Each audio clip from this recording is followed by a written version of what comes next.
Hoy vamos a charlar principalmente de la filosofía contemporánea en el siglo XIX y en el siglo XX. Entonces, es importante para ello que nosotros podamos comprender algunos contextos sociales que van a ir haciendo caracterizar el pensamiento de la filosofía contemporánea en estos siglos. En el siglo XIX, principalmente el contexto socioeconómico, se da porque empieza la segunda revolución industrial, por ende se desarrolla el capitalismo industrial. Se va a iniciar una expansión económica en los países industrializados principalmente y surgen grandes metrópolis y la acción del proletariado empieza a tener más significativo. Entonces, en la filosofía del siglo XIX va a haber un rechazo principal a lo que va a ser la filosofía kantiana, a lo que fue, y lo que dio lugar al surgimiento de diferentes escuelas del pensamiento. Alguna de estas escuelas puede ser el idealismo alemán, donde podemos caracterizar el pensamiento de Fichte, Schelling y Engels, ¿sí? Que se caracteriza por un énfasis en la mente y la conciencia como el fundamento de la racionalidad. El existencialismo después, que vamos a poder verlo también en el siglo XX con otros autores, va a estar caracterizado en el siglo XIX con Kierkegaard y Schopenhauer. Ambos centran que la experiencia humana individual y la búsqueda de significados de un mundo sin Dios. Kierkegaard enfatiza la subjetividad y la libertad individual, mientras que Schopenhauer se va a inclinar más que nada hacia el pesimismo y la voluntad como una fuerza que impulsa a las personas. Ambos se van a centrar en la existencia humana y en la libertad individual y se enfatizan en la responsabilidad del individuo de crear su propio significado y propósito de vida. Y esto se convierte en una premisa de lo que va a ser el existencialismo. En cambio, el vitalismo con Nietzsche, vamos a ver que la vida es el principio fundamental e irreductible que tienen todas las personas. Y de ahí se empieza a partir todo el pensamiento de esta corriente. Nietzsche considera que el vitalismo, ¿sí?, va a ser la afirmación de la vida y la voluntad del poder.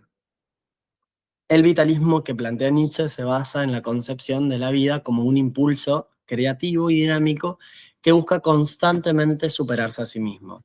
Entonces, el proceso dinámico de la superación del hombre, lo que va a centrar la filosofía en Nietzsche y por lo cual vamos a poder cuadrar en el vitalismo, ya que la vida es irreductible en todas las personas. El positivismo, ¿sí? Vamos a ver que surge con Auguste Comte y va a basarse en la idea de que el conocimiento real de la sociedad proviene de los sentidos y el análisis lógico.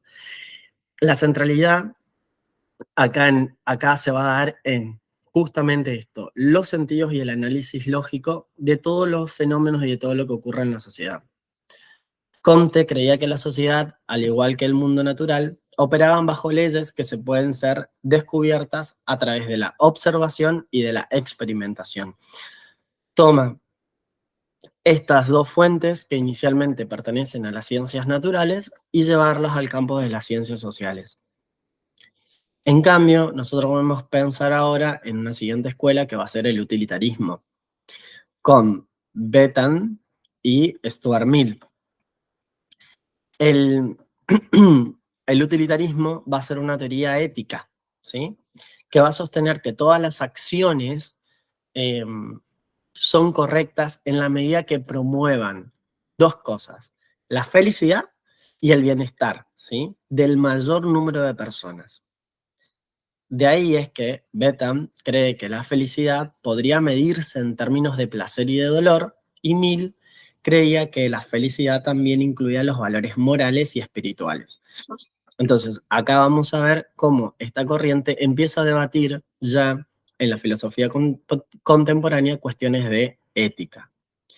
En el materialismo histórico de Karl Marx y Friedrich Engels, nosotros vamos a poder comprender toda la historia humana desde el punto de vista de la lucha de clases sociales y por el control de los medios de producción.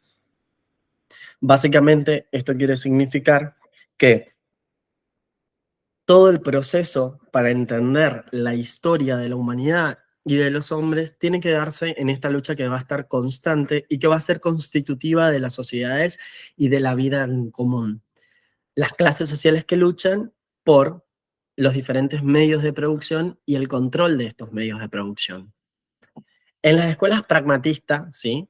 Nosotros podemos observar que van a estar Charles Sanders, va a estar James y John Dewey. Estos pertenecen a una corriente filosófica que surge principalmente en Estados Unidos y que se va a caracterizar por darle un énfasis a la experiencia y a la acción. Sostienen que el significado de todas las ideas y los conceptos se encuentran, ¿sí?, en las consecuencias prácticas. Entonces, cada vez que algo se realiza, que hay una acción por parte del hombre, hay una consecuencia práctica, y ahí es donde hay que mirar a través de la acción, ¿sí? Perdón, a través de la experimentación, el sentido de esta acción y lo que ha ocurrido. La fenomenología, que también la vamos a volver a ver en el siglo XX, acá en este caso en el siglo XIX, con Edmund Husserl, lo que nos va a decir es que se va a centrar en el estudio de la experiencia consciente. Husserl desarrolla todo el método fenomenológico que va a implicar la reducción de la fenomenología, en donde se suspende el juicio sobre la existencia del mundo externo para enfocarse en la experiencia subjetiva. Entonces, ahora yo empiezo a contemplar y a mirar la experiencia, ¿sí?, subjetiva del sujeto que yo estoy contemplando y que yo estoy analizando. El método lo que va a hacer es buscar llegar a la esencia de todas las cosas y más allá de las apariencias. Entonces, se plantea de que todo tiene una esencia y es mucho más de lo que uno puede observar y ver y percibir constantemente por los sentidos, sino hay que buscar llegar a lo más profundo de cada una de las cuestiones. Luego tenemos una filosofía analítica, ¿sí?, en donde se va a caracterizar por un énfasis en el análisis que va a ser lógico y lingüístico. El rechazo de un idealismo metafísico, o sea, un idealismo que esté más allá de la física, y su orientación hacia la comprensión más científica y empírica de los problemas filosóficos. Luego, tanto en el siglo XIX como en el siglo XX, nosotros vamos a hablar de feminismo, con la diferencia que en el siglo XIX vamos a destacar a Helen Taylor y a Harriet Taylor Mill. Helen Taylor fue una escritora y una activista que abogó por los derechos de las mujeres e incluso el derecho al voto. Y Harriet Taylor Mill fue una filósofa y economista que colaboró con su esposo Joan Stuart Mill en la defensa de los derechos de las mujeres. Nosotros, de estas dos mujeres que han marcado el feminismo, podemos llegar a concluir sintéticamente que el feminismo se va a concebir como un movimiento crítico y transformador que va a buscar la igualdad de género, el empoderamiento de las mujeres y el cuestionamiento de las estructuras de poder, que son patriarcales y opresivas. Nosotros vamos a continuar avanzando en el plano de la filosofía contemporánea y vamos a ver que, terminado el siglo XX, podemos empezar a hablar del siglo XX, terminó el siglo XIX, del siglo XX. ¿Cuál es el contexto socioeconómico que estábamos planteando en el siglo XX? Bueno, se plantea que va a surgir el imperialismo como una de las fases del desarrollo del capitalismo y se da una de las luchas por los mercados que va a desembocar en dos guerras mundiales. Se dan movimientos de liberación en muchos pueblos del mundo, triunfando las revoluciones de Rusia y de China. Nosotros acá vamos a poder observar, cuando empecemos a analizar cada una de las corrientes, cómo principalmente, ¿sí?, tanto las guerras como el surgimiento de un desarrollo central del capitalismo y las diversas revoluciones van marcando el proceso del pensamiento en esta etapa histórica.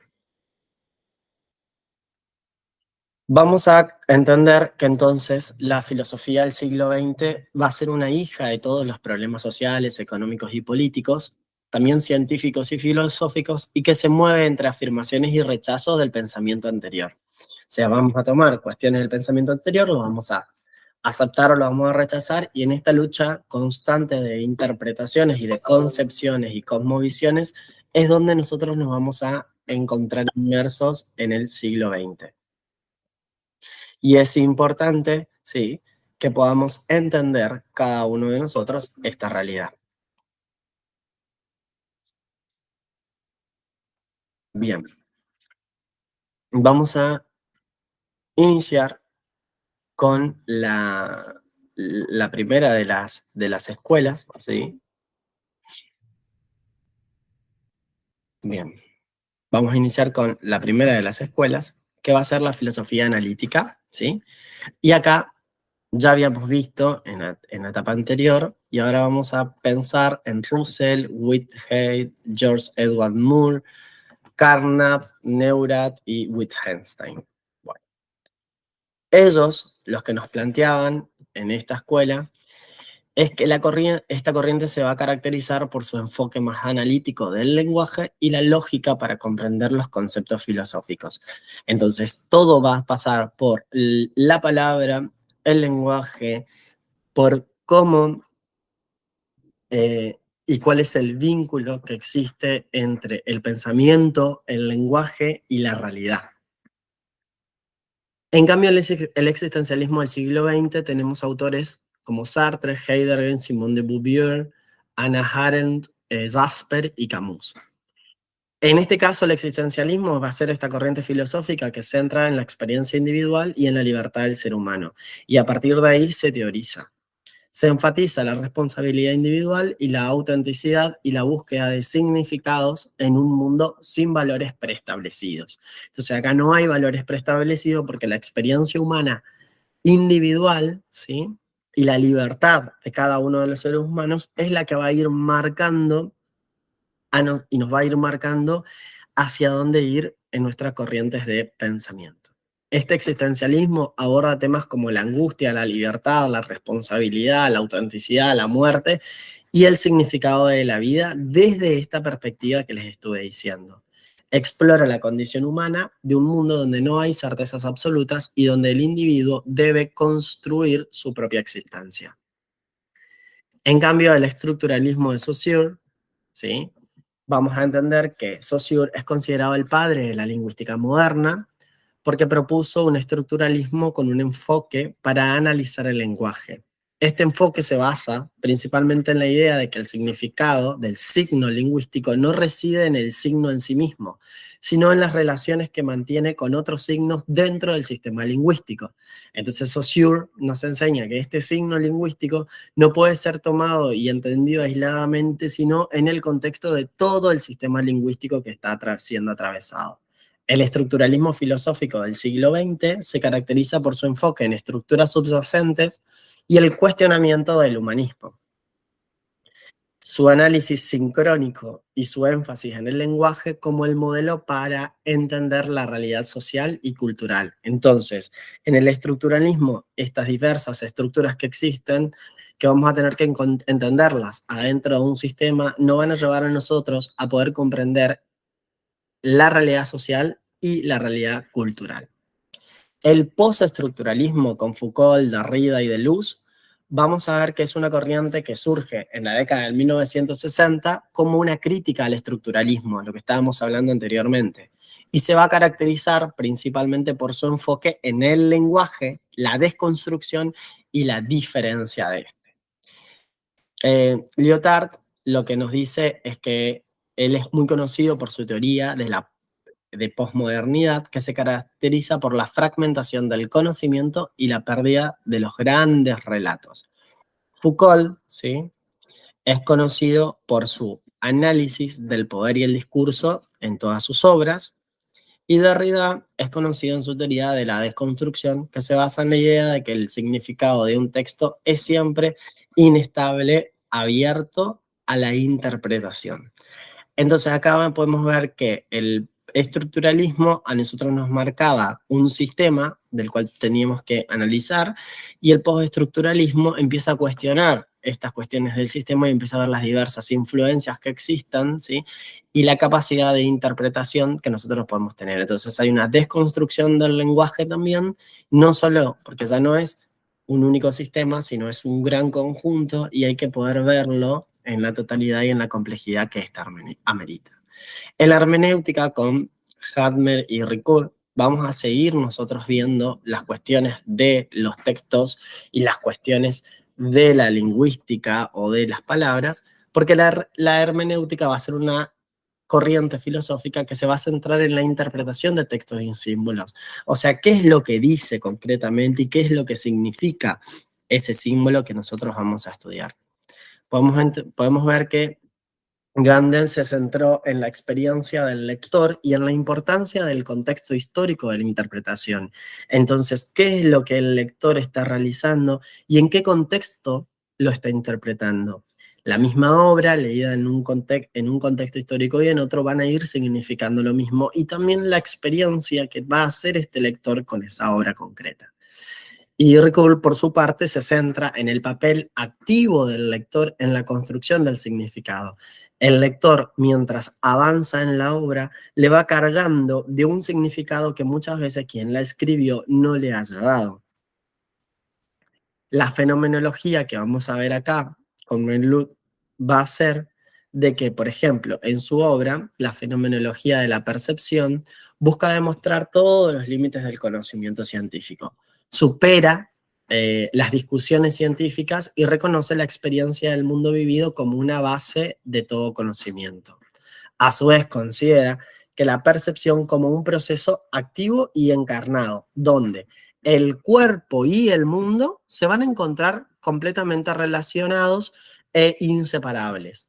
La percepción no es una mera recepción pasiva de la información, sino una construcción activa del significado. O sea, yo no recibo solamente para quedarme, sino recibo para construir lo que va a significar.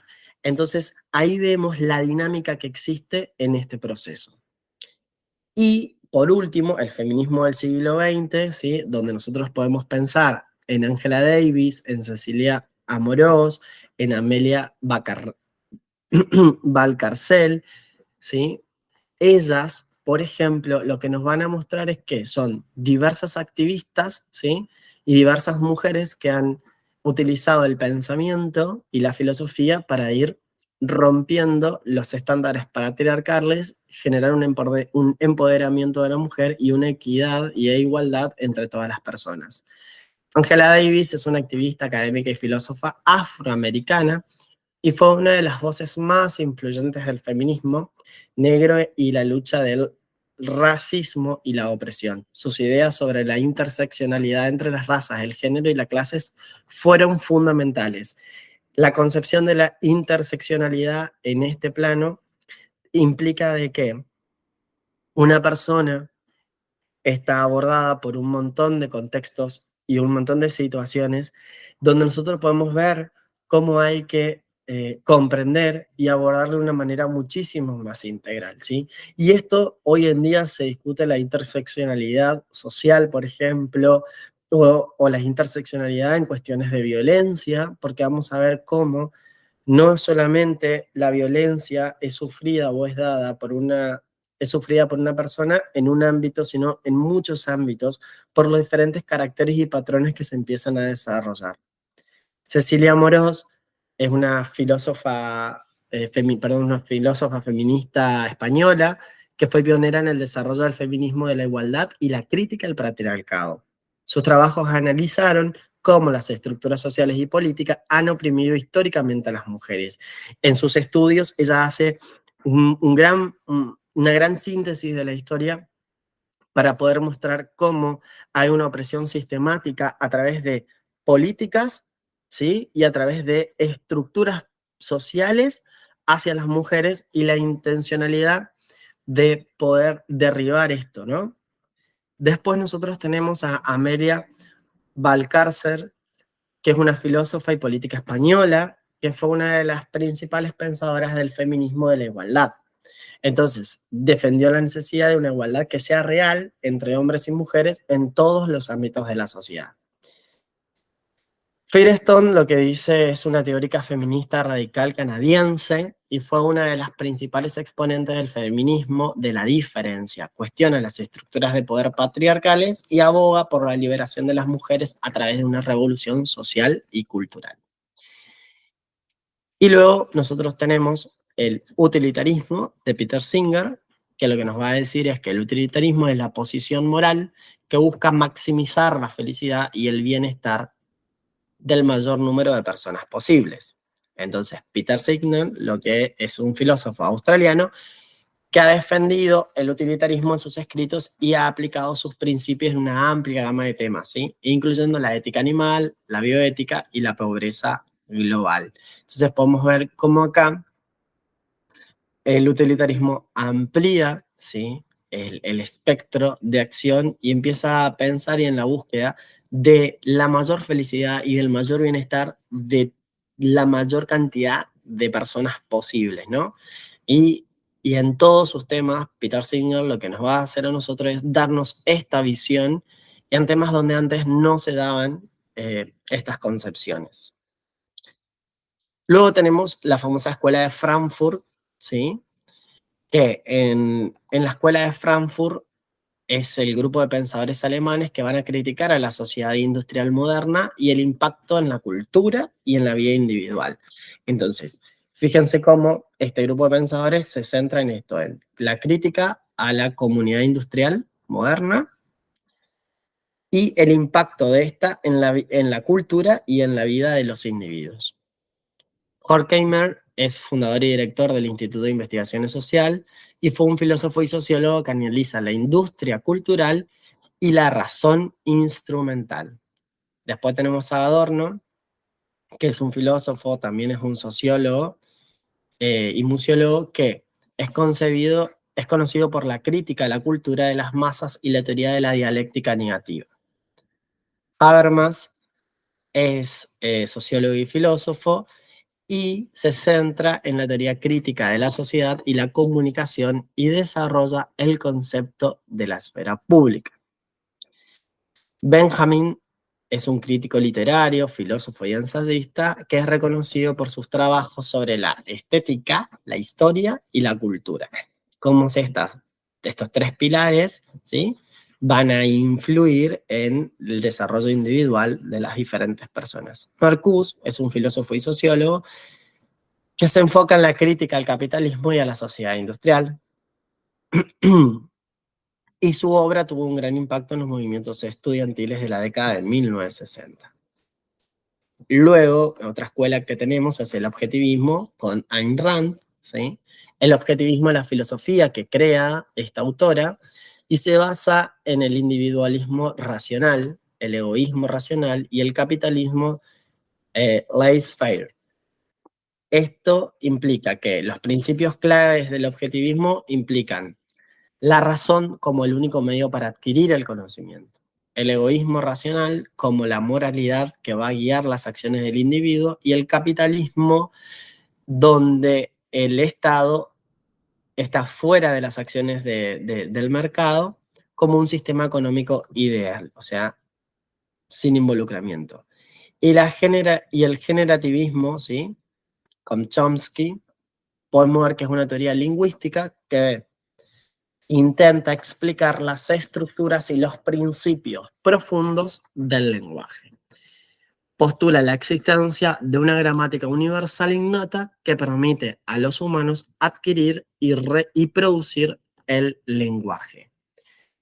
Con esto, nosotros vamos a dar por terminada esta parte de la filosofía contemporánea para poder entender las diferentes escuelas que existen, ¿sí?, en el marco del siglo XIX y del siglo XX, que van a ayudar a hacernos comprender mucho más cómo el pensamiento va a ser influido concretamente por el contexto social y económico en el que estamos, y eso, a su vez, nos va dando a nosotros una manera de poder interpretar y manejar y a veces modificar las cosmovisiones que tenemos.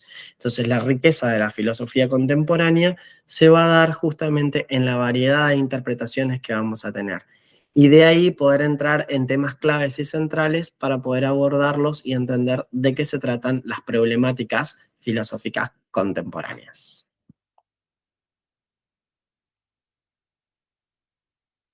Muy bien.